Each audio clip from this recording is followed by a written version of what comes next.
5 জন লোক 5 দিনে 5টি বাড়ি রং করতে পারে। 300 জন লোক 300 দিনে কতগুলি বাড়ি রং করতে পারবে? বন্ধুরা, এই প্রশ্নের চটজলদি সমাধান করতে হবে। তোমরা নিশ্চয়ই ঐকিক নিয়মের কথা ভাবছো। ঐকিক নিয়ম হোক আর ত্রৈরাসিক পদ্ধতি হোক, সেসব ক্ষেত্রে কিছুটা সময় প্রয়োজন। কিন্তু অত কিছু না ভেবে আমরা যদি একটি সূত্র মনে রাখি এবং সেটা প্রয়োগ করি, তাহলে এই ধরনের প্রশ্নের সমাধান চটজলদি করা সম্ভব। সূত্রটা কি দেখে নাও। A1 ব্যক্তি B1 কাজ C1 দিনে করলে A2 ব্যক্তি B2 কাজ C2 দিনে করবে। তাহলে A1 B2 C1 সমান সমান A2 B1 C2 হবে। এখন আমাদের দেওয়া প্রশ্ন অনুযায়ী A1 সমান সমান 5, B1 সমান সমান 5, C1 সমান সমান 5, A2 সমান সমান 300 এবং C2 সমান সমান 300।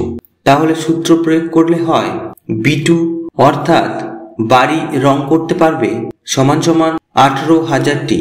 তাহলে বন্ধুরা দেখো, সূত্র প্রয়োগ করে কত তাড়াতাড়ি উত্তর পাওয়া গেল। আশা করি ভিডিওটা ভালো লেগেছে।